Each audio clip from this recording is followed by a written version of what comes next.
Josh and Grady are lost in the thick jungles of Nicaragua, where temperatures hover in the 90s and humidity approaches 100%. With their shelter complete, Grady now attempts to make fire using the chemicals from an abandoned soil test kit in order to ward off disease-spreading mosquitoes. Damn it. I know the potassium permanganate reacts with glycerin, but the glycerin content in the cough syrup is nowhere near what I need to get a flame.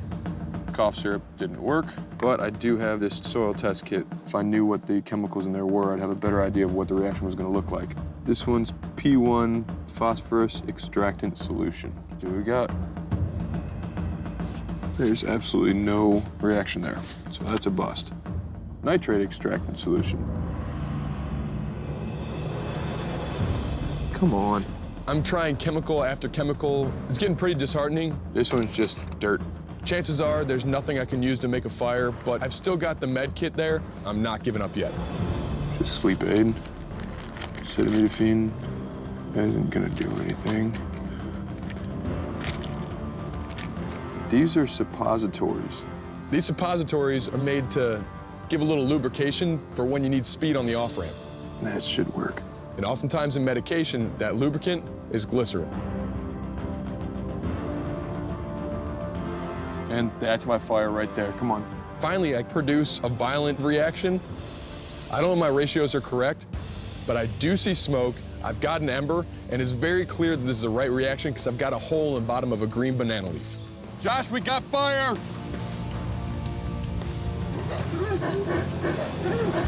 I heard you hollering and yelling over there. You must have fire, yeah? I did.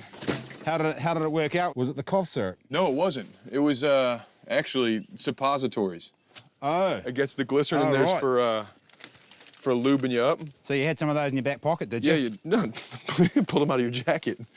A couple of bum plugs that Grady, I don't know where he got them from, but he's pulled them out of somewhere, which is great because we've got glycerine.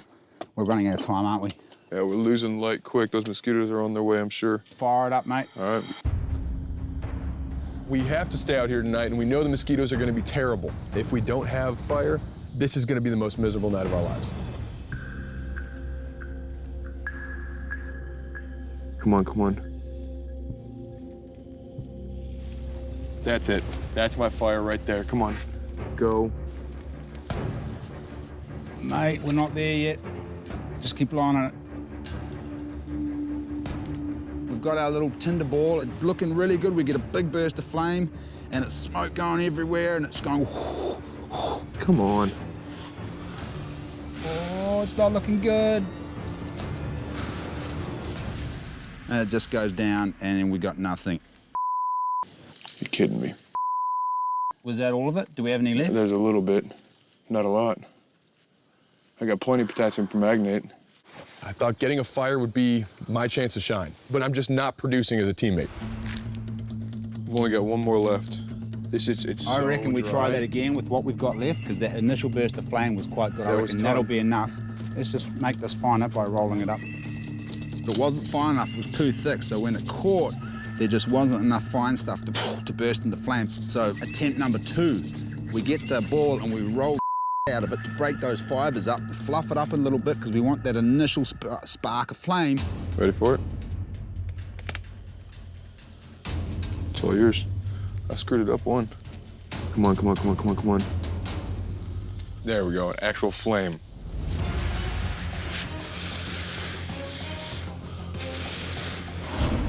It's there. Get some of that kindling. That's a fire, Bubba. As long as we can keep it going. We're not out of the woods yet. No. Hey, give me a handful of that. Keep a chimney going in the middle for it to burn through. Fire was fantastic. Even if we didn't really need the fire, if we didn't need it for mosquitoes, for cooking, I'd light a fire anyway. Me and Grady sitting around with no fire, we kind of wouldn't know what to do. Be awkward, but now we've got fire, we can sit and look at the fire for a while. It's bush television. In my opinion, fire when you're out in the woods is essential. Yeehaw!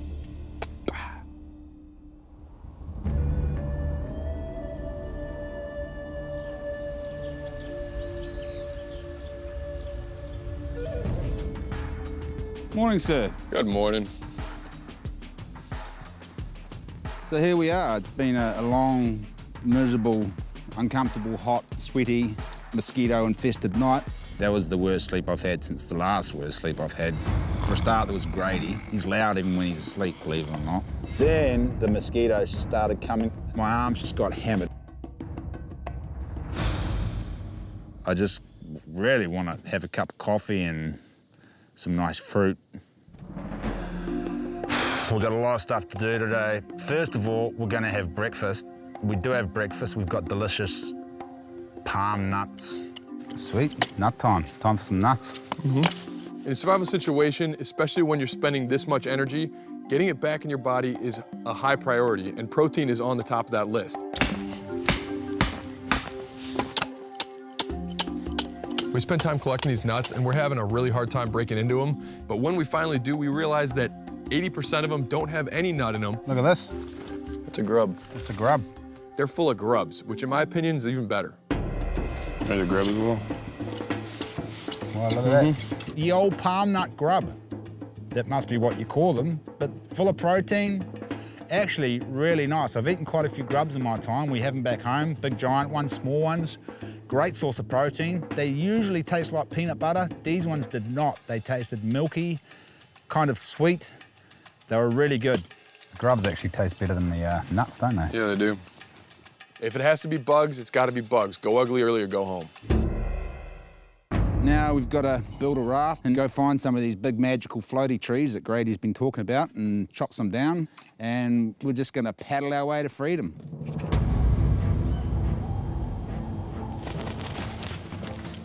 To make a raft without too much effort, we need the lightest wood possible. And I know that in the rainforest I've been in, there has always been a tree that is a lot like balsa wood.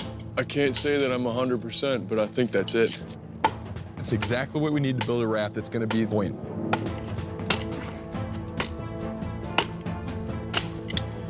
Lean in, she's going.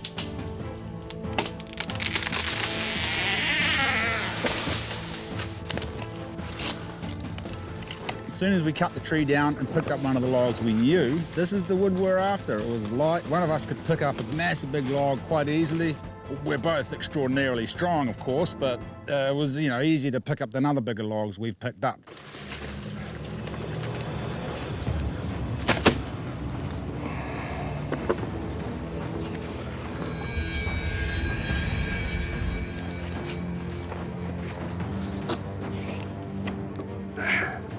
The basic design looks pretty good. Big round logs and an outrigger on the side. That way we can straddle the logs. It's going to be quite fast because it's quite narrow and long, and the outrigger is going to stop us from rolling.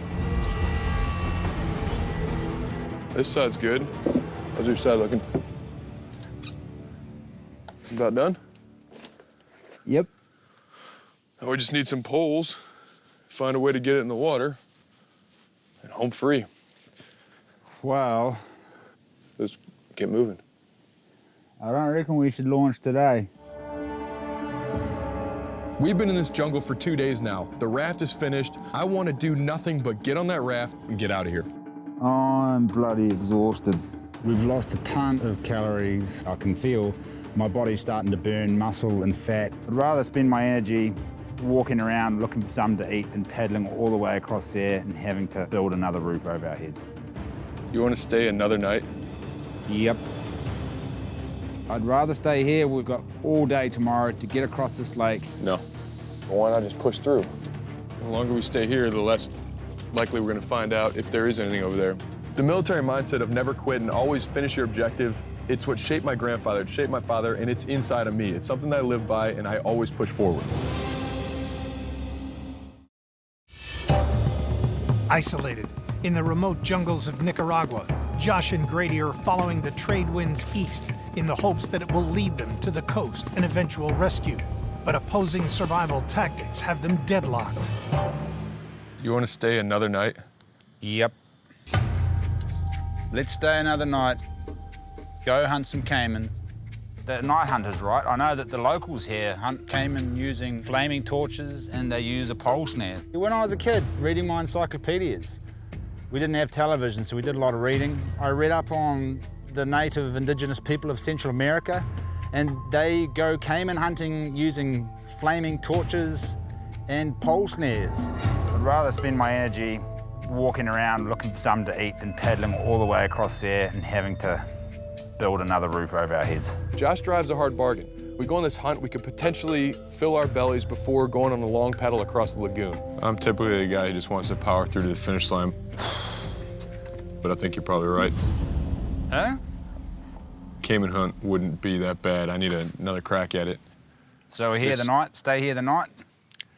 Yeah. we might get one each, huh? Cayman on a stick? Let's go prep up. We need torches, pole snare, and nighttime. And that's coming pretty quick. Let's get it set up. With a plan in place for a nighttime cayman hunt, Josh gets to work on a pole snare, I'm going to use my existing snake stick pole. which is traditionally used in the hunting of large reptiles by tightening a noose around the head for control in order to capture or kill the animal. First of all, I'm going to put a knot around here to tie the end of the noose to, just because I don't want it slipping off the end when I catch said cayman. That's probably pretty good. To tie the balsa wood bark strips, which is extremely good cordage, very strong, I'm going to use a clove hitch. A clove hitch is 2 loops, kind of like a bow tie. You put them together.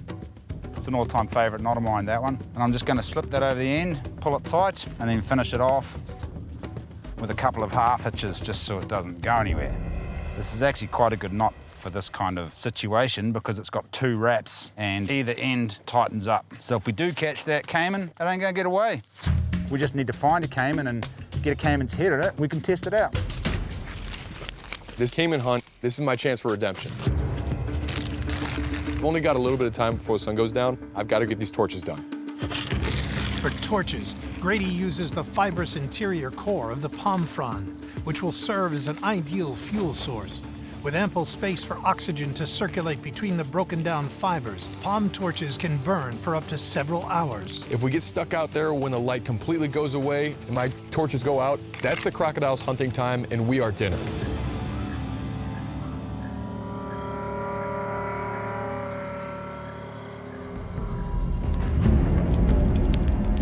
Ready up.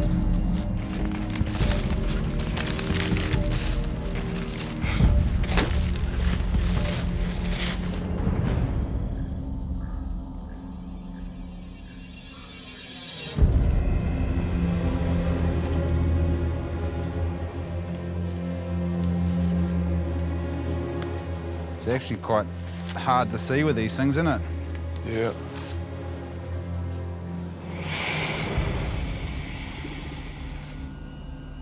Just as the sun starts going down and it gets pitch black, both of us start hearing things, we're seeing things. Josh, what's that in the water right there? It's just a bloody stick. When they've got a light shining in them, the cayman have an orange eyeball. So needless to say, we're going toward orange, but every time a little bit of our ember comes off of the torch, I'm zoning in straight towards it, thinking, oh, I've got one.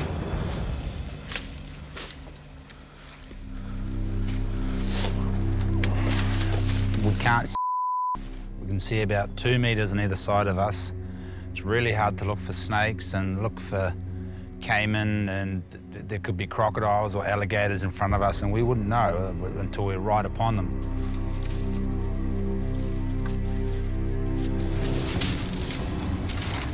We've been staying up on the dry ground, trying not to get down in the muck, but unfortunately, that's not where the cayman are gonna be. We've got to make the hard decision, get down in the dirty stuff, and find us some food.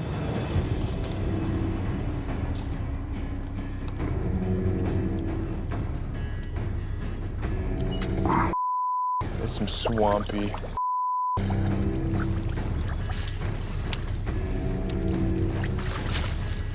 Oh, something's moving down here, bro.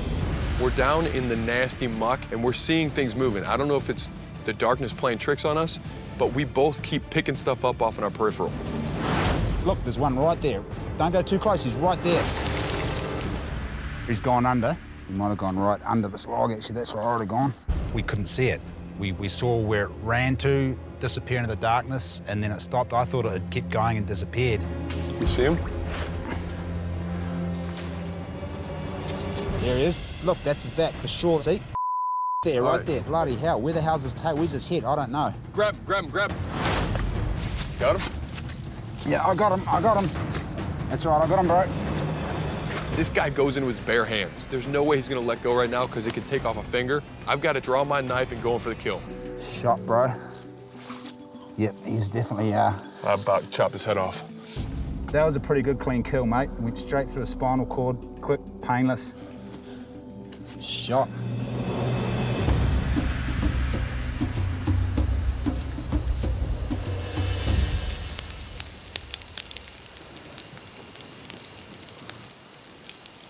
It's dark, I can't see what I'm doing.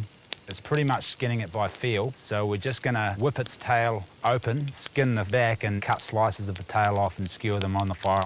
It's gonna be the quickest and easiest way to cook this thing. I'm just gonna hand you a bunch and get those suckers cooking because I'm bloody hungry. We've got a lot of meat and sit here for a long time. The Bushman and I are 2 days into this trek. We haven't hardly had anything to eat. Having solid meat at our fingertips, it's exactly what we need right now. It looks really good. And it is. Our plan is just to sit here, eat the entire caiman until we can't eat anymore, and get on that water in the morning. Be nice if we had a cold beer to wash this Yeah. down with, wouldn't it? That's what's on my mind.